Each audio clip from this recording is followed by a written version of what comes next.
रहे हैं, तो आप अपनी उपस्थिति बार बार बताते रहिए कि हम जागरूक हैं, ठीक है ना। तो ज्ञानी मानव जिन्होंने हमारे लिए संघर्ष किया है, हमें अच्छा जीवन दिया है, जैसे बाबा साहेब हैं, महात्मा ज्योतिबा फुले हैं, बुद्धा है, माता सावित्री बाई हैं, रमाबाई हैं, फातिमा शेख, मतलब बहुत सारे तमाम ऐसे महामानव हुए हैं जिन्होंने हमारे जीवन सुधारने के लिए, जीवन अच्छा बनाने के लिए, हमें अच्छा जीवन देने के लिए बहुत संघर्ष किया है, अपना सब कुछ त्याग दिया है। तो उन ज्ञानी मानवों को हम नमन करते हैं। फिर हमने क्या बोला, माता पिता को। किसके माता पिता को? हाँ, अपने अपने माता पिता को नमन किया। क्यों किया? क्यों किया उनको नमन? क्योंकि उन्होंने हमारा पालन पोषण अच्छे से किया है, बेहतर से किया है, और हमें अच्छा जीवन देने के लिए वो आज भी संघर्ष कर रहे हैं और करते आए हैं, और जब तक हम रहेंगे वो करते रहेंगे। इसलिए अपने माता पिता को भी हम नमन करते हैं। अपने घर में कौन सुबह उठ करके अपने माता पिता को नमस्ते या वंदन करता है? करते हैं क्या? यहाँ पर सब नहीं बोलते हैं, लेकिन करना चाहिए। हमें मान सम्मान उनका करना चाहिए, उनका मनोबल बढ़ाना चाहिए, इसलिए कि आपने इतना अच्छा जीवन दिया, हमें और आगे बेहतर बनाने के लिए वो प्रयास करें। फिर हमने क्या बोला, हम अपने शिक्षकों को, कौन शिक्षक? जो गुरु हैं, सिखाने वाले हैं। हमारे जीवन में तमाम बचपन से लेके कई सारे शिक्षक आ जाते हैं। पहली शिक्षक कौन है? अब हमें पता, इधर बैठते हैं। तो पहली शिक्षक कौन है हमारे जीवन में? पहली टीचर कौन होती है? माँ। पहली टीचर माँ होती है ना, सबके जीवन में पहली टीचर माँ होती है। फिर हम धीरे धीरे जैसे स्कूल में जाते हैं, पढ़ते हैं, तो आस पड़ोस में, स्कूल में, फिर कॉलेज में जाते हैं, फिर जिस तरह से शिक्षा पाते चले जाते हैं, हमें तमाम गुरु मिलते हैं, तो हम उनको भी नमन करते हैं, क्योंकि उन्होंने भी हमारा जीवन एक सभ्य सुशिक्षित हो सके, इसके लिए उन्होंने हमारे पीछे मेहनत की है।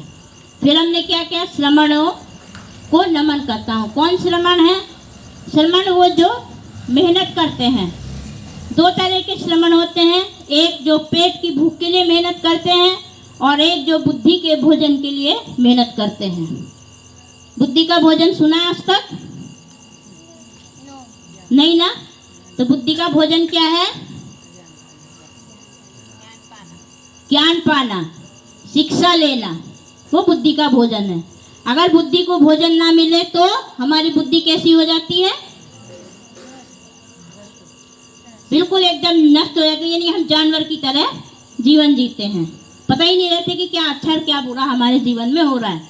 लेकिन जैसे ही वो ज्ञान या शिक्षा प्राप्त करने लगता है, तो अपने जीवन को वो व्यक्ति सभ्य बनाने लगता है। तो एक श्रमण कौन? जो पेट के भोजन के लिए और बुद्धि के भोजन के लिए प्रयास करते हैं। जैसे अभी हम दिखाई दे रहे हैं, तो हम श्रमण संस्कृति में आते हैं, यानी हम पहले ज्ञान सीखते हैं और फिर सिखाते हैं। अभी जो हमने सीखा, तो हम आपको यहाँ सिखा रहे हैं कि किस तरह से आपको आगे अपना जीवन अच्छा बनाना है। फिर हमने क्या, ज्ञान की शरण में जाता हूँ। तो हम बोलते हैं ना, बुद्धं शरणं गच्छामि। लोग सोचते हैं कि हम बुद्ध की शरण में जा रहे हैं। बुद्ध एक पद है, यानी कि ज्ञान है वो। तो हम किसी विशेष व्यक्ति की शरण में नहीं जाते हैं, उसके ज्ञान की शरण में जाते हैं, उसके विचारों की शरण में जाते हैं। जैसे डॉक्टर बाबा साहेब, उनके विचार, उनके जो त्याग है वे है, तो उनके हम उन विचार सुनते हैं, तभी उनकी शरण में जाते हैं। तो हम ज्ञान की शरण में जाते हैं, क्योंकि जब हम जैसे जैसे ज्ञान सीखेंगे, तो हम पता चलता रहेगा कि हमारा जीवन कैसा है और कैसा था, पहले कैसा था और आज कैसा है। तो हम कई तरह के ज्ञान लेते हैं, जैसे हिस्ट्री, ज्योग्राफी, इकोनॉमिक्स, कई सारे पढ़ते हैं।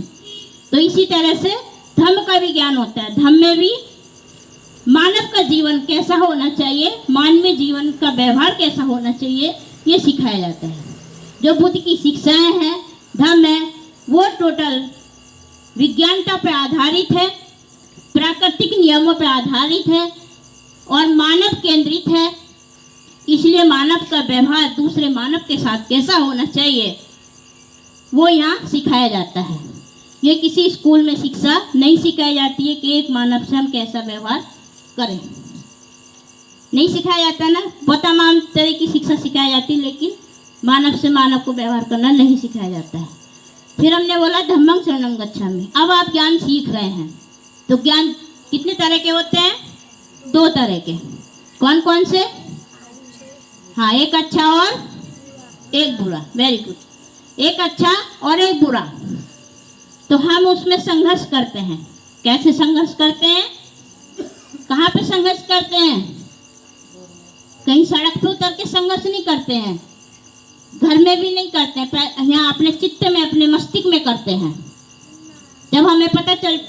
जब हम संघर्ष करते हैं तो क्या संघर्ष करते हैं कि एक अच्छा और एक बुरा पता चलता है संघर्ष करने पे कि ये अच्छा है और ये बुरा है।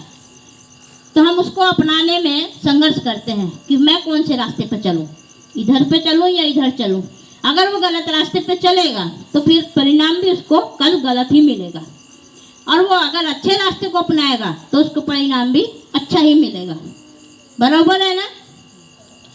जब हम इस तरह का संघर्ष जीत लें, धम्म का मतलब अपने आप को जागरूक रख करके, सम्यक दृष्टि रखते हुए उसको संघर्ष में जीतना है।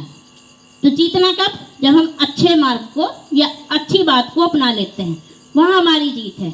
अगर हम गलत की ओर चले जाएं तो अपने जीवन के साथ साथ दूसरों का जीवन भी हम नष्ट करते हैं।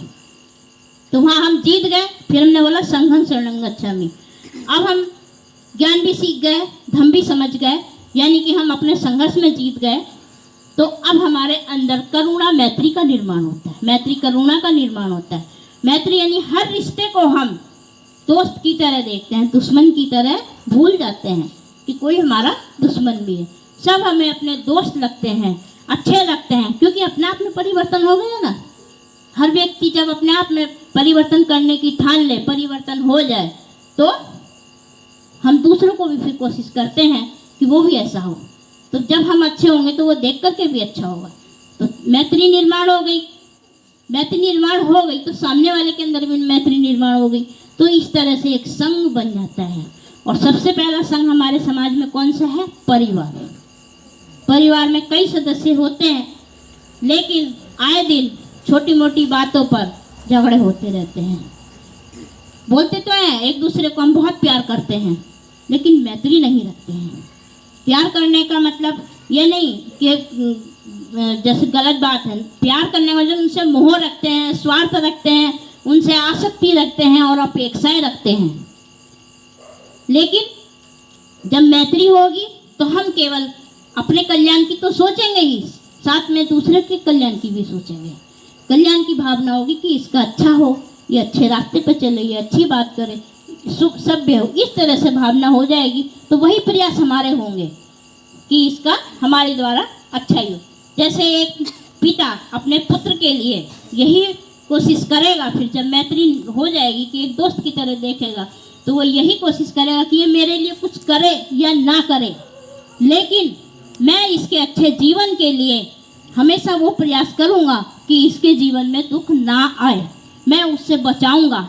ऐसी भावना पैदा हो जाती है। अब इन तीनों शरण में जब हम जाएंगे तो क्या जीवन अच्छा होगा? अच्छा होगा कि नहीं? होगा ना। इसके बाद हमने सील बोले। पहले सील में क्या बोला? मैं लड़ाई झगड़ा मारपीट नहीं करता हूँ।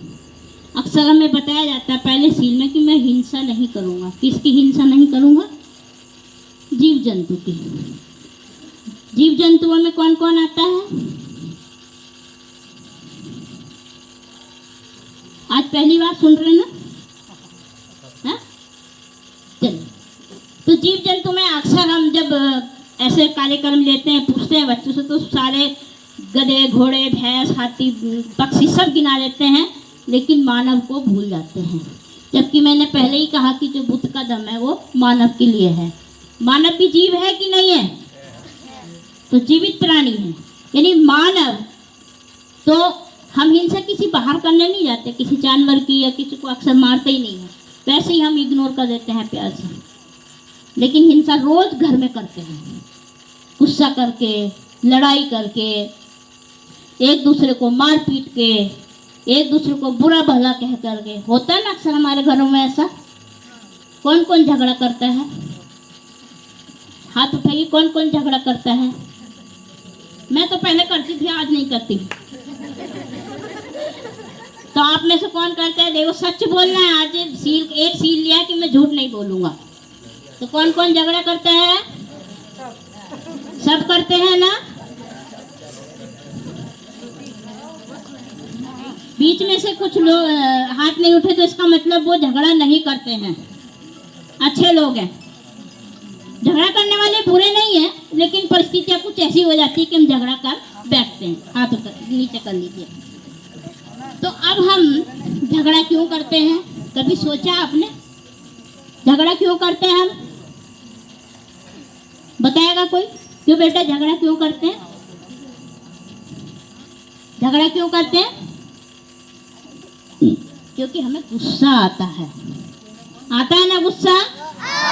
झगड़ा करने के लिए गुस्सा करना जरूरी है ना? और किसी को अगर झूठा झगड़ा करना हो तो झूठा गुस्सा ही करना होगा, लेकिन हमें सच में गुस्सा आता है। और जब गुस्सा आता है तो क्या गर्म होता है? हमारा दिमाग गर्म हो जाता है, हीटर की तरह या भट्टी की तरह धधकने लगता है ना। और उसमें गरम गरम कोयले तैयार हो जाते हैं, लाल लाल होते हैं ना। और फिर हम क्या करते हैं? उन कोयलों को उठा करके दूसरों पर फेंकते हैं और फिर उसको भी जलाते हैं। यानी अपना गुस्सा हम दूसरे पे उड़ेलते हैं, चाहे सामने वो कोई भी हो। तो गुस्सा क्यों आता है? हमें गुस्सा क्यों आता है? क्योंकि हम दूसरों से बहुत सारी अपेक्षाएं पाल लेते हैं। कभी कभी अपना आप में भी अगर कोई काम ना हो तो कभी कभी अपना आप में ही चिड़चिड़ापन आ जाता है। सोचते कि क्यों नहीं हुआ है, फिर उसमें खामियां ढूंढते दूसरों में कि उसकी वजह से नहीं हुआ है, इसकी वजह से नहीं हुआ है। तो ऐसे ही हम अपने परिवार में दूसरों से अपेक्षाएं अपेक्षाएं पालते हैं और सील का पालन नहीं करते हैं तो भी गुस्सा आता है। तो आज हमने सील बताया ना आपको। पहला सील अभी समझा रहे हैं। पहला ही सील कौन सा है? झगड़ा नहीं करना है, गुस्सा नहीं करना है और किसी के साथ मार पिटाई नहीं करनी है। अगर आप ऐसा नहीं करेंगे तो आप एक अच्छे मानव बनेंगे। आपको अच्छा बनना अच्छा लगता है कि बुरा बनना अच्छा लगता है? तो आज से कौन अच्छा बनेगा? कौन अच्छा बनेगा आज से?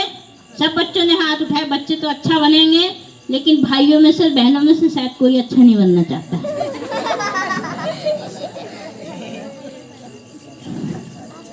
तो हमें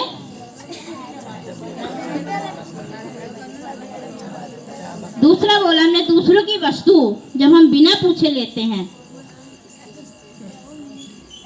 तो जिसकी वस्तु है उसको गुस्सा आ जाता है। यानी कि चोरी नहीं करनी है।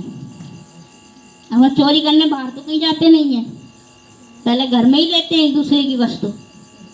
मान लीजिए भाई की अच्छी सी पैंट रखी है, मेरे मन में है भाई गया बाहर, मैं पैंट पहन लूँ। अब वो आता है, उसको जाना है जल्दी से क्लास लेने, वो सोचता है वो मेरी अच्छी वाली पैंट है वो पहन लूँ, लेकिन नहीं मिली। वो ढूंढते ढूंढते परेशान, चिल्लाना शुरू हो गया, कहाँ गई मेरी पैंट? मैं तो प्रेस करके अच्छे से लग रखी थी। पता चला वो छोटा भाई पहन के चला गया और खेलने गया मैदान में। और जैसे ही छोटा भाई आया सामने, उसने उससे झगड़ा कर लिया। तो चोरी करने से भी गुस्सा आता है और झगड़ा होता है। यानी दूसरा सील तोड़ा आपने तो पहला खुद ही टूट गया, स्वयं ही टूट गया। तो हमें घर में ही खासकर किसी की वस्तु लेनी है तो पूछ करके लेनी है कि क्या मैं ये लूँ? आपको तो आवश्यकता नहीं है। अगर आप ऐसा करेंगे तो घर में झगड़े नहीं होंगे। फिर कोई भी ऐसी गलत इच्छा नहीं पालनी है जिसमें हम सक्षम ना हो और हम उसके लिए कोई गलत रास्ता अपनाएं। जैसे हमें किसी चीज को देख करके लालच आ जाता है कि इसको हर स्थिति में पाऊंगा। कभी कभी हम किसी को जलन या द्वेष में भी गलत इच्छा पाल लेते हैं, लोभ में भी गलत इच्छा पाल लेते हैं। तो हमें कोई भी ऐसी गलत इच्छा नहीं करनी है ताकि उसके लिए गलत चलना पड़े। जैसे एक बहुत आम उदाहरण है ये कि कोई जब एक लड़का या लड़की किसी के आकर्षण में पड़ते हैं तो अक्सर वो अपनी सारी पढ़ाई लिखाई भी भूल जाते हैं, परिवार को भी भूल जाते हैं और एक दूसरे को पाने के लिए मतलब गलत कदम उठा लेते हैं और कभी कभी घर से भी चले जाया करते हैं। तो उसमें क्या होता है, उनका जीवन तो खत्म होता ही है, लेकिन पीछे माँ बाप भी दुखी होते हैं, परिवार भी दुखी होता है। क्यों? क्योंकि वो छोटी उम्र होती है, 15-16 साल के बच्चे होते हैं, छोटी उम्र होती है और वो नासमझ होते हैं, उसी नासमझी में अपना जीवन खराब कर जाते हैं। तो दो तरह का दुख वो पीछे छोड़ गए। आप उधर मत देखिए, इधर देखिए, मैं इधर हूँ, ठीक है। तो हमें कोई गलत इच्छा भी नहीं पालनी, जो करने में सक्षम है उसको प्राप्त करने के लिए हमें मेहनत करनी है, प्रयास करने हैं और आगे बढ़ते रहना है। फिर क्या बोला, गाली नहीं दूंगा। तो यहाँ गाली देते हैं या नहीं देते हैं ना? तो जब आप गाली देते हैं तो दूसरा दुगनी गाली देता है ना।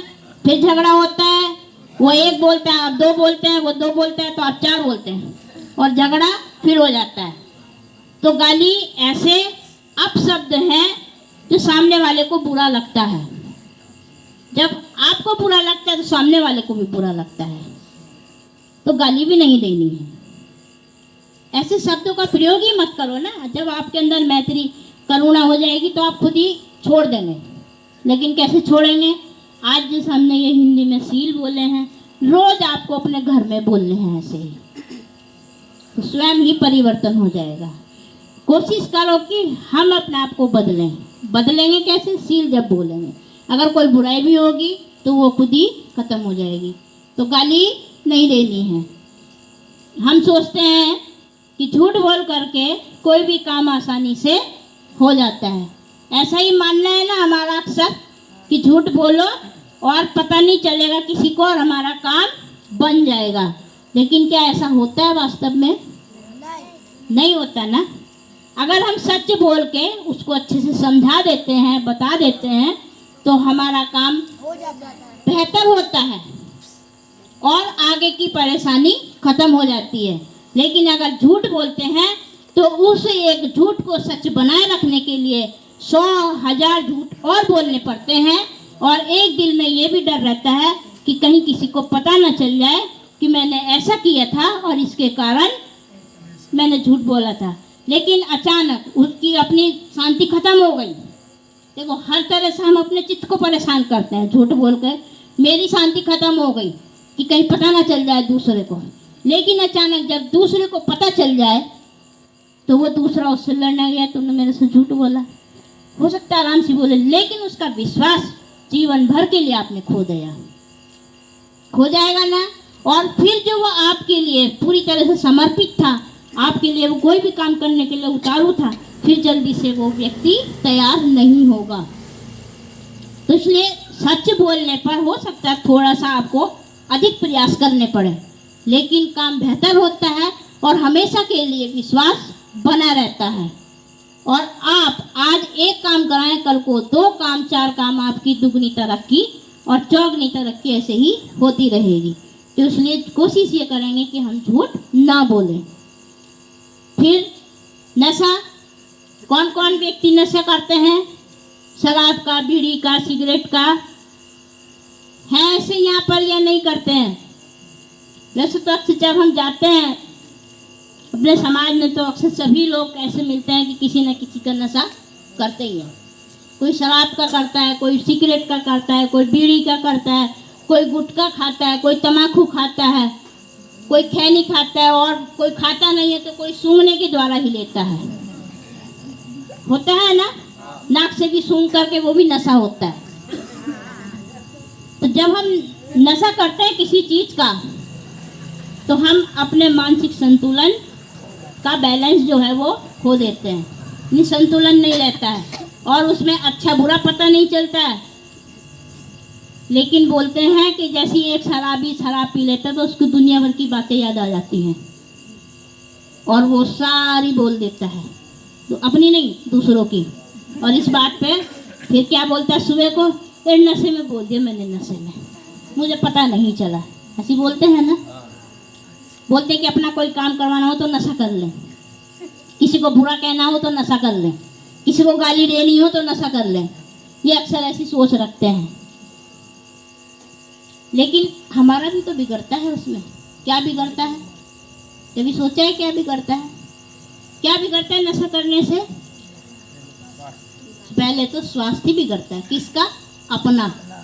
और ऐसा नहीं है परिवार पे फर्क नहीं पड़ता है, परिवार पे भी उसका बहुत फर्क पड़ता है। और आर्थिक कंडीशन भी आपकी डाउन होती है। हमारे जो समाज के लोग हैं वो बड़ी मेहनत से पैसा कमाते हैं, कोई मजदूरी करता है, कोई पत्थर तोड़ता है, कोई सुबह से शाम तक किसी के यहाँ नौकरी करता है, कोई कंपनी में जाता है, ऐसे ही है ना। ऐसा नहीं है कि लगा बंधा किसी का कोई काम हो, बिजनेस एक आदि व्यक्ति का होता है। उस मजदूरी को आपकी कितनी मजदूरी होगी? 300, 400, 500, इससे ज़्यादा नहीं मिलती है, इतना ही है ना। अब उस मजदूरी को भी हमने कमाया तो 100-150 रुपये ऐसे ही नशे में चले गए, चले जाते ना आराम से। शराब पी रहे हैं तो एक पौवे में या आधे पौवे उसमें चले जाते हैं, आधे में 100-150 रुपये चले गए। यानी 200 रुपये एक दिन में अगर आपने लुटाए तो एक महीने में 6000 रुपये हो गए ना, 6000 रुपये।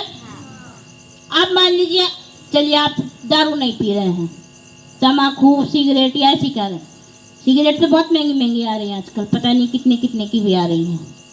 कम से कम 10 रुपये की तो मान ही लीजिए, एक बार में एक बीड़ी सिगरेट मंडल तम्बाकू आपने 10 रुपये का लिया, दिन भर में 3-4 आपने खर्च कर दिए तो 20 रुपये तो मान लीजिए डेली का है ना। 3 दूनी 600 रुपये हो गए, महीने के 600 रुपये हो गए। उस पैसे को आपने खाया और मुंह में रखा और बाहर थूक दिया, यही तो किया ना। तम्बाकू या गुटखा खाया तो, और शराब पिए तो थोड़ी देर के लिए आपका दिमाग थोड़ा सुन हो गया, आपने को तसल्ली हो गई ऐसा कि मुझे दुनिया सब भूल गया हूँ। लेकिन ऐसा नहीं है कि नशा हो गया तो वो दुनियादारी भूल जाता है और ज़्यादा याद आ जाती है। और उसके बाद सुबह को सब उतर जाता है और हमारा सर भारी हो जाता है, भारी होता है ना सर, और फिर बोलते मेरे सर में बहुत दर्द हो रहा है, और वो वैसे ही पानी में पैसा बह जाता है। तो क्या हम अच्छा करते हैं? अगर हम ऐसा कर रहे हैं तो क्या अच्छा करते हैं? तो हमें सील लिया है आज, तो मैं आज से कोई जो कोई नशा करता है उसको छोड़ना है। उसी पैसे को आप बचा करके अपने बच्चों के लिए, अपने लिए अच्छी सी कोई चीज़ लाओ खाने के लिए, जिससे स्वास्थ्य में वृद्धि हो, बुद्धि में वृद्धि हो। बहुत सारी चीज़ें होती, काजू बादाम ड्राई फ्रूट्स बहुत सारे आते हैं। तो आप 6000 रुपये के ड्राई फ्रूट्स घर में लाओ ना, खुद भी खाओ, बच्चे को भी खिलाओ, तो आपका भी स्वास्थ्य अच्छा होगा, बच्चों का भी अच्छा होगा, और बच्चा बुद्धिमान भी होगा, और उसका पढ़ने में भी दिमाग लगेगा, जल्दी जल्दी बीमार भी नहीं होंगे, आप भी नहीं होंगे, बच्चे भी नहीं होंगे। तो तब आपका जीवन अच्छा और सुखमय होगा, तब अच्छा होगा अगर स्वस्थ होंगे सब, है ना। अभी आप नशा तो करते ही हैं, लेकिन फिर साथ में बीमारी में भी पैसा लगाते हैं। हमारे महामानवों ने हमारे अच्छे जीवन के लिए इतने संघर्ष, इतने त्याग किए, हमें अच्छा जीवन दिया। आज हमारे बदन पे अच्छे अच्छे कपड़े हैं, हम जैसे चाहें वैसे घर अपना बना लें, वैसे उस घर में रहते हैं, जो चाहे वो खा लें, अच्छा खाना खाते हैं। और हम क्या कर रहे हैं? आगे के लिए बच्चों का अधिकार छीन रहे हैं अपना पैसा खराब करके, क्योंकि हमें अपनी तो फिक्र है ही नहीं है, अपने तो नशे में डूब ही रहे हैं, लेकिन हमारे जो अगली पीढ़ी है उसका भी जीवन खराब कर रहे हैं। क्योंकि आप जानते हो कि महामानवों ने सेवा और त्याग किया, हम क्या कर रहे हैं? हम अपने जीवन को और गर्त में कर रहे हैं। ऐसे ही कर रहे हैं ना, सोचते हैं कुछ नहीं होता है। हाँ ठीक है, तो हमें बेहतर जीवन बनाना है, उनका जो त्याग है, ताकि जो आज हमने सुख सुविधा ली है वैसे ही सुख सुविधा बच्चों को मिले, हमारे आने वाली पीढ़ी को मिले। नहीं तो वो कह जाएंगे कि हमारे माँ बापों ने कुछ नहीं किया है, ना आंदोलन किया, ना क्रांति की, ना अच्छा जीवन दिया, और अपने सुख सुविधा भोग करके चले गए, हमें गुलामी दे गए। सभी जान रहे हैं धीरे धीरे अभी उसी ओर जा रहे हैं। लेकिन आज भी हमारा समाज जागरूक नहीं है। कुछ समय है, जाग जाओ, ये सब छोड़ दो, ऐसे नशे छोड़ दो, चाहे वो अंधश्रद्धा का हो या किसी वस्तु का हो। मैं इतना ही बोल करके यहाँ रुकती हूँ। सभी को जय भीम, नमो बुद्धाय। साधु साधु साधु। केवल आवाज आ रही मेरी इसमें।